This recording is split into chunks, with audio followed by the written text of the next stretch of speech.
Dame Dash is now accusing DJ Envy of being a government informant, and he even posted a paperwork that he says proves DJ Envy is an informant. But it did break down that you are on that RICO, and that, in fact, if you don't or do certain things, it's going to mean that you are, in fact, a rat. I lost $1 million.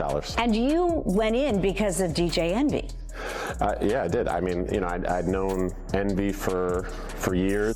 My attorneys don't want me to speak, but I think there's things that I need to clear up a little bit. I think you should listen to your attorneys. Why don't light-skinned people like to listen? Like, if your attorney told you don't say nothing, why you talking? Listen, so Caesar and myself did seminars. Now, the reason I did these seminars is because I wanted to uplift my community. Things just got wild in the hip-hop world, because Dame Dash is now accusing DJ Envy of being a federal informant, and he claims to have the paperwork to prove it. According to Dame, Envy only escaped that RICO case by cooperating with the feds, and now, even 50 Cent seems to be backing up his story. That's huge, considering 50 and Dame haven't exactly been on friendly terms. But if there's any truth to these claims, it could change everything we thought we knew about the Breakfast Club and Envy's real estate scandal. So the big question is, did DJ Envy really snitch to save himself, or is Dame Dash just stirring up drama for attention? Y'all, it looks like DJ Envy might be caught up in something wild. Dame Dash just dropped a major bomb, claiming that Envy only dodged prison time for that real estate scam because he was cooperating with the feds. Now, here's where it gets even crazier. 50 Cent has stepped in and seems to be backing Dame's story. That's surprising, especially since 50 and Dame haven't exactly been on good terms lately, with all the back-and-forth shots over Cameron. But here's the real question, did Envy really turn informant? And if that's true, what does that say about the Breakfast Club and everything going on behind the scenes? Let's unpack it. That even Caesar was doing anything right or wrong, because I honestly don't know. That's between them and whatever happened. But did I say, here, take this money and give it to this person, or do this with... Alright, so if you missed all the chaos between Dame Dash and DJ Envy, here's the full story. Things blew up after Dame appeared on the Breakfast Club last month, and let's just say it didn't end on a friendly note. During the interview, Envy and Charlemagne pressed Dame about his finances, especially the rumors surrounding his bankruptcy filing. And if you know Dame, you know money talk is a sensitive topic. Once they brought it up, he completely lost his cool, snapping at Charlemagne, accusing him of being disrespectful, and even taking shots about who owns the bigger house. The tension was so thick, Dame nearly walked out of the studio. At one point, he even started calling Charlemagne names and threatened to get physical before catching himself. It was pure chaos, and from that moment on, the feud between Dame and the Breakfast Club crew just kept escalating. So during that heated Breakfast Club interview, things really spiraled out of control. Dame Dash started going back and forth with Charlemagne, telling him that his idea of respect was completely different. Dame made it clear, if this conversation were happening out on the streets, it wouldn't just be words flying. He said straight up, if you talked like that where I'm from, I'd have to check you. Charlemagne, of course, didn't back down. He pushed back, saying he wouldn't have been the one getting beat up, and tried to end the conversation. But Dame wasn't finished. He accused them of constantly interrupting him and disrespecting him mid-sentence, something he took as a challenge to his manhood. The back-and-forth turned tense, with both sides talking over each other until Dame finally decided to wrap things up. Before leaving, he tried to defend his financial status, reminding everyone that he's not broke. He said he's paid for all his kids' college tuition upfront, owns multiple homes, and even helps his children's mothers secure houses of their own. To Dame, that's not a man who's struggling. That's someone who's built real wealth, despite what the headlines say. Dame Dash wasn't holding back at all. He started lecturing Charlemagne and Envy, saying they clearly didn't understand how real wealth works. According to Dame, rich people don't keep assets in their own names. Everything's handled through family offices and trusts. He even bragged that the family office is connected to managers over $10 billion. Then he threw some shade, saying they've missed their whole lives because they don't know what real money looks like. Charlemagne tried to switch gears, congratulating Dame on his new book deal and asking why he decided to partner with Simon & Schuster instead of publishing independently. But Dame wasn't done showing off. He challenged both Charlemagne and Envy to prove how they are living, daring them to show off their homes if they are really as successful as they claim. Envy even responded by posting his house online. Still, the whole exchange came off as petty. For a man who's been wealthy for decades, Dame's constant need to defend his status looked more like insecurity than confidence.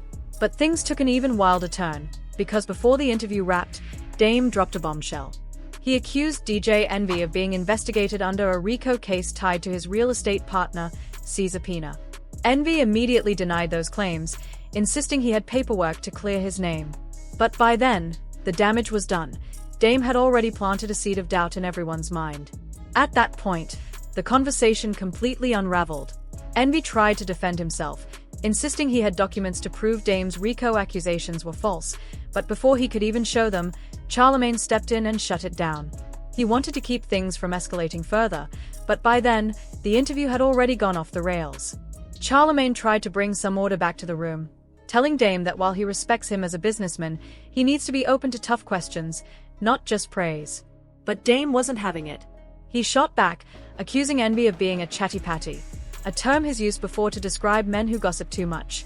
The tension hit a boiling point as they all started talking over one another, trying to set boundaries and demand respect. Eventually, they attempted to unpack the issue, but things only got more chaotic. Dame doubled down, saying that based on what he'd seen online, Envy was under federal investigation tied to a RICO case, and that people close to him were already being charged. Envy immediately pushed back, calling it misinformation and saying Dame was just repeating rumors. But by then, the damage was already done. The allegations had been spoken out loud, on air, in front of millions. What started as an interview quickly turned into a public meltdown, with egos clashing and reputations hanging in the balance. Dame Dash wasn't letting go of his accusations. He straight up told Envy that if the feds ever came knocking, he'd fold and start talking, calling him out as the kind of guy who would cooperate to save himself. Envy tried to push back, insisting that Dame was throwing out baseless claims without proof. But Dame stood firm, saying everything he says is backed by receipts and that he keeps evidence of everything he talks about. Charlemagne tried to jump in and calm things down, but the exchange only got nastier. Dame started taking personal shots, mocking Envy's voice and calling him feminine whenever he gets nervous or tries to deflect, even accusing him of walking away when things get uncomfortable. But here's where it gets suspicious. The second Dame called him a snitch, Envy suddenly had RICO paperwork ready to show. Like, how convenient is that? Viewers immediately started questioning how he just happened to have legal documents on hand at that exact moment. And now, with Dame doubling down on his claims and insisting he knows the truth, people are starting to wonder, is there more to this story than Envy wants to admit? Now Dame Dash is taking things even further, claiming he actually has the receipts to prove DJ Envy's been cooperating with the feds. He's not just talking, he's putting names on it. Dame even tagged iHeartRadio and Power 105 directly in an Instagram video, demanding answers and asking, "Do y'all realize your own host is a federal informant?" According to Dame, someone sent him a message confirming that Envy's name was tied to a RICO case. He claimed that if Envy didn't follow certain conditions, it would prove he was, in fact, cooperating, calling him a rat in the process. Dame even teased that he had audio messages breaking it all down and promised to release them so the public could hear for themselves. He told fans to do their own digging too, encouraging everyone to look up Envy's former real estate partner, Cesar Pina, on the official Department of Justice website. Sure enough, he pointed out, there are multiple DOJ links detailing the real estate fraud investigation in New Jersey. Dame's argument? If Pina's already been charged and Envy hasn't, then something behind the scenes must be protecting him. It's a serious accusation, and one that's now got both the internet and the hip-hop community asking the same question. Is DJ Envy really in the clear, or is there more to this RICO mess than we've been told? So here's where things start getting real interesting and messy. In the DOJ's official documents, the indictment for Cesar Pina, also known as Flipping NJ, lists multiple serious charges: investment fraud, money laundering, and even bribery of a New Jersey politician. But the part that caught everyone's attention was a mysterious mention of Individual 1. In the document, Individual 1 is described as Pina's business partner, a well-known disc jockey and radio personality residing in New Jersey. It also states that this individual co-hosted real estate seminars with Pina across the country. Now, familiar with the real estate venture he promoted, that description sounds a little too close for comfort. The language practically points straight at DJ Envy, though his name isn't explicitly mentioned. According to the feds, Cesar Pina was running a massive multimillion-dollar real estate scam. They allege he convinced dozens of investors to pour in millions of dollars under the promise of high returns, only to funnel that money elsewhere, and even laundered drug money in the process. He was officially indicted in July 2025 on federal counts including wire fraud, money laundering, and bribery. So the big question now is, did Envy really turn on Caesar to avoid facing similar charges himself? Or is this individual one mentioned just a coincidence being blown out of proportion? Either way, the timing, the description, and the fallout have left a lot of people convinced that something behind the scenes doesn't add up. According to federal prosecutors, Caesar Pina's real estate empire was built on lies. The indictment claims that Pina lured investors by promising massive returns, anywhere from 20% to 45% in just a few months, through his house-flipping ventures across New Jersey. But instead of actually reinvesting the money, authorities say he pocketed much of it for himself and used new investors' funds to pay off earlier ones, a textbook Ponzi scheme. What made the operation so convincing was his partnership with a celebrity DJ and radio personality who helped him host real estate seminars across the country. That figure, widely believed to be DJ Envy, gave the entire venture a sense of legitimacy. Together, they promoted their events heavily on social media, drawing in thousands of eager fans who thought they were learning how to build generational wealth. Even though DJ Envy hasn't been charged with any crime, his name keeps surfacing in the civil suits. Multiple investors have filed lawsuits against both Pina and Envy, claiming they were misled and suffered major financial losses. Many of them say they only trusted the deal because Envy, a recognizable media personality, was involved. NBC News previously reported that as far back as 2017, Pina was collecting large sums of money from investors under the promise of flipping homes. But prosecutors allege he was taking funds for properties he didn't even own, sometimes selling the same home to multiple people. One of the victims, Anthony Barron, told NBC he met Pina directly through DJ Envy. Barron recalled that Envy personally toured a New Jersey property with him, which gave the investment extra credibility. Believing it was a solid opportunity, Barron invested over $800,000 across 2 projects. To this day, he insists Envy shares responsibility for what happened, arguing that without Envy's endorsement, he never would have trusted Pina in the first place. The more details that come out, the worse this whole situation looks. Federal documents reveal that Caesar Pina was promising investors massive returns, up to 30% in just a few months, for properties that were supposed to be renovated and flipped.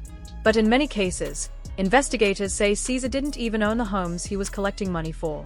One Florida couple said they pulled $200,000 in equity out of their own house to invest with Caesar after being told they'd see a 30% return within 4 months. That money vanished, and they never saw a dime back. Another investor, Augie Rios, shared a similar story. Rios, who owns a custom auto wrap shop in Long Island and had been working on DJ Envy's cars for years, said Envy personally introduced him to Caesar and vouched for the investment. Rios claimed he lost $64,000, and when he tried to get his money back, Caesar showed up with a box of jewelry instead of cash, saying he could hold on to it until he paid him back. After NBC ran their expose on Caesar's scheme, the floodgates opened. More victims started coming forward, and nearly all of them said the same thing. They only invested because DJ Envy was involved. His credibility as a major radio personality gave Caesar's operation an air of legitimacy that made people feel safe. Even people inside the entertainment industry started calling foul. Joe Budden came forward saying that Envy once tried to recruit him into a similar real estate setup years ago. According to Joe, Envy called him out of nowhere, even though they weren't on speaking terms, and started pitching him on a government-connected real estate deal involving buildings they could supposedly buy through insider access. Joe said the story sounded sketchy from the start, especially when Envy started name-dropping big celebrities like Queen Latifah as part of the plan. At this point, the pattern is clear. Countless people trusted the business because DJ Envy was co-signing it. And whether he knew what Caesar was really doing or not, his name and influence were a huge reason so many victims fell into the trap. Joe Budden wasn't exaggerating when he said the whole thing sounded sketchy, and it turns out he actually warned DJ Envy years ago that this real estate hustle looked like a Ponzi scheme waiting to collapse. In fact, an old clip recently resurfaced where Envy himself admits Joe told him straight up, "You're gonna end up in jail if you keep doing this." In that interview, Envy explained that he had reached out to a few of his close industry friends, DJ Clue, Fabulous, and Joe Budden, trying to get them to invest. He said, "I told them, this is real estate. Put in a little money and see what happens." But Joe wasn't buying it. He saw red flags immediately and told Envy the setup screamed scam. And this wasn't just some behind-the-scenes venture either. DJ Envy brought Caesar Pina right onto the Breakfast Club to promote their real estate seminars, pitching it to millions of listeners as a legit opportunity to build wealth. Envy even filmed himself walking through investment properties, explaining renovation plans, rental income, and profit projections, essentially giving the operation his full endorsement. In one clip, he proudly showed off a multifamily unit, explaining how they extended the property to add bedrooms and studios to increase rent from $800 to nearly $1,800 per floor, a move he claimed would dramatically boost profits. It all looked polished and professional, which made it even more believable for fans and investors watching online. But now that everything's unraveled, with lawsuits piling up, indictments dropping, and Caesar facing serious federal charges, Envy's past promotions and partnerships are coming back to haunt him. Even with all this evidence floating around, DJ Envy still insists he had no idea what Caesar was doing behind the scenes. Even after everything came crashing down, DJ Envy stood firm on his innocence. Following Caesar Pina's arrest, Envy went live on The Breakfast Club to clear the air, repeating the same message he's been pushing from day one, that his only goal was to uplift the community and help people learn about real estate and generational wealth. Envy insisted he was completely unaware of Caesar's fraudulent activities. In his words, "Caesar and I did seminars because I wanted to teach my community what I didn't know when I bought my first home. I wanted to show people how to invest and build wealth. If Caesar took money from anyone, I had no knowledge of it. Anyone saying I was involved, that's just not true." But despite his heartfelt defense, a lot of people just weren't buying it. The logic didn't add up. How could dozens of investors lose millions of dollars through a venture that Envy publicly endorsed, and yet he somehow knew nothing about what was going on? Even if he wasn't directly part of the scheme, critics argue that Envy still bears responsibility. He kept promoting Caesar long after multiple warnings, including from Joe Budden, that the operation looked like a Ponzi setup. And once those red flags started popping up, the least he could have done was distance himself or warn the community to tread carefully. Instead, he stayed silent, allowing more people to invest under the belief that the deal was safe because DJ Envy was backing it.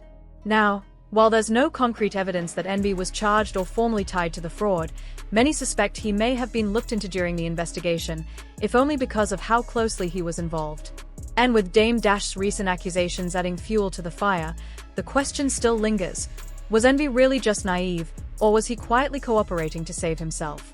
Because here's the thing, while there's no hard evidence proving DJ Envy cooperated with the feds, the timing of everything has people raising eyebrows. The moment Caesar Pina got indicted, Envy's name started floating around in those court documents as individual one. Yet somehow, he walked away without a single charge. That alone has fueled speculation that maybe, just maybe, Envy helped the feds in exchange for immunity. And then Dame Dash enters the picture, publicly accusing Envy of snitching to save himself. According to Dame, there's no way Envy could have been that close to Caesar's operation and not known what was going on. To make things even more interesting, sources close to 50 Cent claim that's the exact reason he backed out of their upcoming real estate reality show. Allegedly, once word spread that Envy might have cooperated, 50 didn't want any part of that mess. Still, without paperwork, it's all speculation. No one has seen any official documents confirming Envy was a cooperating witness. But public perception is a different story. A lot of fans are saying that Envy's track record speaks for itself, that The Breakfast Club has repeatedly given platforms to people later accused of scamming their own communities. As one commenter put it, Dame has never stolen from his people. Meanwhile, The Breakfast Club has cost the black community millions by promoting scammers, from Umar Johnson to Jay Morrison to Brother Polite. So now the big question is, was DJ Envy truly clueless about Caesar's schemes, or was he just smart enough to get out before the feds closed in? So what do you think? Is there any truth to the rumors about DJ Envy being an informant? Or do you really believe he had no clue his business partner was out here scamming people? Let me know your thoughts down below. And as always, I'll catch you in the next video.